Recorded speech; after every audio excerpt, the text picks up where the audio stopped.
Hello, good morning, beta. How are you all? Welcome in our English class. So today we are going to do our next chapter, The Tiger in the House, chapter number 9 from your NCERT book, An Alien Hand.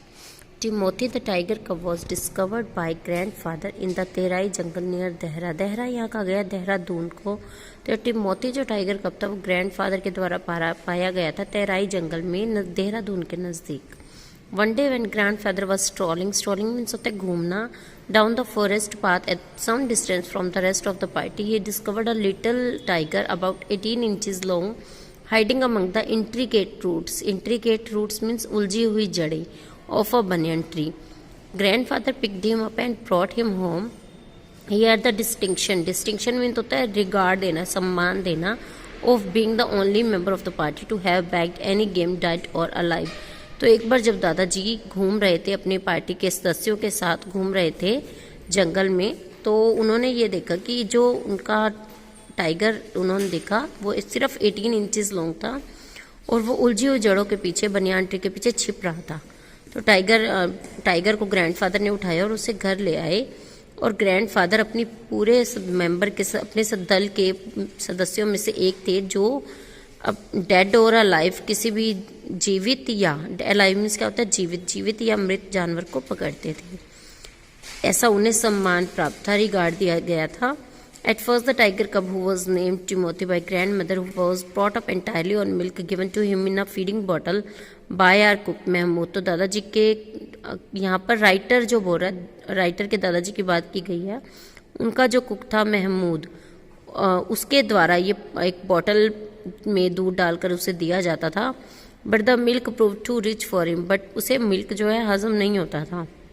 And he was put on a diet of raw mutton and cod liver oil to be followed later by a more tempting diet of pigeon and rabbits. तो उसे जब दूध हजम नहीं होता था तो उसे रॉ मटन यानी कच्चा मांस दिया जाता था और कॉड लिवर ऑयल यानी मछली के अंदर का ऑयल दिया जाता था, मछली के लीवर का, और उसे बहुत ही स्वादिष्ट डाइट जैसे पिजन और रैबिट्स की भी दी जाती थी।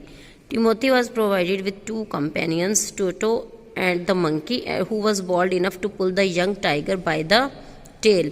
तो टिमोथी जो है उसको 2 कंपेनियन दिए गए थे, उसके साथ 2 कंपेनियन साथी रहते थे। एक टोटो जो मंकी था जो कि इतना बोल्ड था कि टाइगर को उसकी टेल के साथ उसके साथ खेलता था, उसको खींचता था। And then climbed up the curtains if Timothy lost his temper.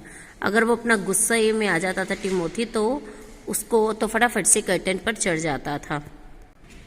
And a small mongrel puppy found on the road by grandfather. और एक उसके जो दूसरा साथी था, एक तो टोटो और मंकी हो गया और दूसरा था पपी।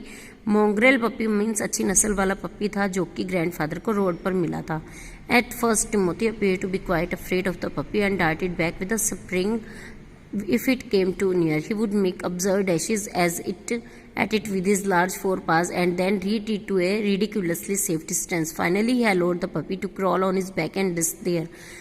सबसे पहले था टिमोथी बहुत छोटा था ना, तो वो पप्पी से डरता था और जब भी वो उसके बहुत नज़दीक आता था वो पीछे की ओर उछल जाता था और बहुत बुरे ऐसे उछलने लग जाता था अपने पंजों के ऊपर ही और सेफ डिस्टेंस बना लेता था, उससे दूर भाग जाता था। फाइनली जब धीरे धीरे पता चला कि यहाँ ये भी घर का ही एनिमल है, मेरे साथ ही रहता है, तो उसने अलॉट कर दिया पप्पी को कि मेरे साथ खेलने के लिए, और मेरी बैक पर भी वो क्रोल कर सकता है और रेस्ट कर सकता है, तो बैठ सकता है आराम से, खेल सकते हैं हम आराम से। तो इस तरह से उस दोनों फ्रेंड्स बन गए। तो one of Timothy's favourite amusement means होता है मनोरंजन, was to stalk anyone who would play with him, कि स्टॉक मीन्स होता है पीछा करना। तो टिमोथी का जो फेवरेट मनोरंजन था वो क्या था कि उसके जो भी उसके पीछे पीछे भागता उसके साथ वो खेलता था जो। And so when I came to live with grandfather, और आई मीन्स यहाँ पर क्या किसके लिए यूज़ किया, राइटर के लिए। तो जब राइटर अपने ग्रैंडफादर के घर आया, I became one of tigers favourite, तो मैं उसके एक फेवरेट में से एक बन गया। With a crafty look in his glittering eyes, और जब वो मुझे देखता तो उसकी आइज चमक उठती, बहुत खुश हो जाता। And his body crouching he would creep closer and closer to me, और वो मेरे और नज़दीक आता मेरे साथ खेलने के लिए।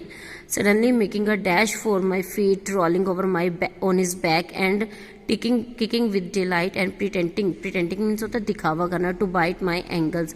और वो मेरे साथ इतना क्लोज हो गया, मेरे साथ खेलता, रोलिंग करता और डिलाइटफुल किकिंग करता, दिखावा करता है कि जैसे वो मेरे एंकल्स को, मेरे टखनों को काट रहा है, बाइट कर रहा है। वो by the time he was the size of a full grown retriever होता है, एक पूरी अच्छी नस्ल वाला फुल ग्रॉन वाला टाइगर बन गया था वो। And when I took him for walks people on the road would give us a wide berth, और जब भी मैं उसे बाहर लेकर जाता तो वो सभी लोग उससे दूरी बना लेते, मतलब एक सेफ डिस्टेंस पे हो जाते। When he pulled hard on his chain, I had difficulty in keeping up with him. और जो आगे आगे जाने की कोशिश करता, एनिमल को पकड़ने की कोशिश करता, तो मेरे को बहुत मुश्किल आती। यहाँ राइटर को कहता है कि मुझे बहुत मुश्किल आती थी जब उसके साथ दूरी अपनी बना के रखता तो मैं उसे पकड़ नहीं पाता था, क्योंकि वो भागने की कोशिश करता। His favourite place in the house was the drawing room, और ड्राइंग रूम में उसका जो फेवरेट प्लेस था। And he would make himself comfortable on the long sofa, और बहुत उसको अच्छा लगता कि वो कंफर्टेबल सोफा पर सोता था। रिक्लाइनिंग मीन्स लेटना, there with great dignity and snarling at anybody who try to get him off. Snarling means होता है गुर्राना, और उसके ऊपर गुर्राने लग जाता था जब भी कोई भी उसे हटाने की कोशिश करता तो उसके ऊपर चीखने लग जाता, उसके ऊपर गुर्राने लग जाता।